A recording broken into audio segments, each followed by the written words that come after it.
Take a quick moment to imagine yourselves in a position where you are constantly being wanted in three different locations within two different towns.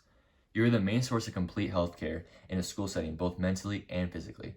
You are the only injury and sickness prevention source for particular families and are constantly striving to exceed those expectations. This is what my mother, Kristen Greenfield, loves and strives to do to the best of her ability every single day. School nurses' medical responsibilities have evolved since the 1970s, and it is critical for our society's perceptions to be equivalent with that reality. Believe it or not, school nurses impact all of us in many ways, shapes, or forms. They affect students, parents, and district staff. If the figures cited from the National Association of School Nurses article from 2015 titled School Nurse Workload Staffing for Safe Care are accurate, appropriate school nurse staffing is related to better student attendance and academic success when there is a school nurse present. A principal gains nearly an hour per day, and teachers an extra 20 minutes a day to focus on education instead of student health issues. School nurses will even have a big impact on you someday because of the wanted and necessary medical care for your future children that you will send off to school. My mom is a school nurse at my hometown Roland Story Community School District located in the towns of Story City and Roland, Iowa. I have witnessed many of these concerns firsthand and want to be a part of advocating for her and her fellow Iowan nurses.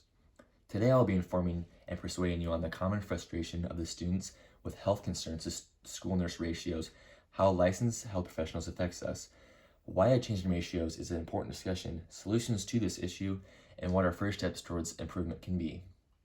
The common argument of today's society is that the student with health concerns to school nurse ratio is not significant enough to take action.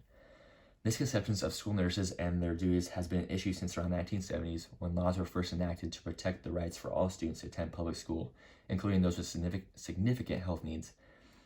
According to the National Association of School Nurses article from 2015 titled School Nurse Workload Staffing for Safe Care, those articles include the Rehabilitation Act of 1973, the Education for All Handicapped Children Act in 1975, which was reauthorized in 2004 as the Individuals with Disabilities Education Improvement Act. I support equal opportunities. However, the medical demands for school nurses have evolved over the years. In some cases, it may come off as complaints or opinionated perspectives. However, according to the Centers for Disease Control and Prevention, reproductive health preterm birth estimates that 1 in every 8 children are born prematurely. This means they are more likely to have neurologic deficits and cognitive delays and need lifetime health accommodations and or require academic accommodations. My mother has tended to these specific health needs since the beginning of her school nurse position at Roland Story in 2015. While she very much enjoys her job and students that she cares for, my mother has been faced with seriously challenging situations in many different locations, working with kids who are struggling with health concerns from being born prematurely or for additional health reasons. Some cases being seizure disorders, ADHD, developmental and cognitive delays, severe food allergies requiring emergency medicine, cardiac conditions, etc. This really does affect children's learning and needs to be properly treated with care. The medical demands of school nurses are immensely vast in today's schooling, and district staffs need to be properly prepared. For students with these medical concerns, an individualized health plan and action plan are critical to maintain student health and safety, especially when my mother is in an alternate school building for the day. While it is found that school nurses being responsible for the student health of 3 different buildings is common, they cannot be at 3 places at once. While staff can be trained to help carry out these safety measures, they are not licensed health professionals. School nurses serve as case managers, bringing providers, families, and school nurses together to support the health of our children and youth. School nurses facilitate children's access to medical and dental homes and coordinate the care essential to addressing and improving their health. This can lead to better student attendance and academic success. If funding is a roadblock in that school district, the best possible solution would be to come to a compromise of balancing funding for a nurse's salary and safety guidelines and what is required to assure that. For instance, if a school is not able to fund another full-time nurse's salary, a lower skilled licensed health professional could be hired either full-time or part-time for the alternate building that the RN is in at that time. One significant practice to go about this issue is that school nurses confront superintendents of the district with an organized professional plan that has been advised by other peers and or school nurses.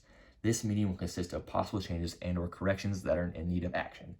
Today I have informed and persuaded you on the common frustration of the students with health concerns to school nurse ratios, how licensed health professionals affect us, why a change in ratios is an important discussion, solutions to this issue, and what our first steps towards improvement can be. It is critical for our society's perceptions to be equivalent with the reality that our school nurses' medical responsibilities have evolved since the 1970s. I'm asking you, fellow listeners, to talk to the school board and what the importance of is having multiple nurses and health staff. Talk to politicians, lawmakers, or state representatives. If you are wanting to help advocate for your fellow school nurses, you could reach out to other school nurses and start petitions. These petitions can consist of present concerns that school nurses are working with in today's society or today's schooling and attempt to create a compromise. My mother loves working with kids and loves being a positive reinforcement for others within her school district. Even though school nurse responsibilities have inflated since the 1970s, the love and passion that my mother and other school nurses have for others' safety and well-being will never change.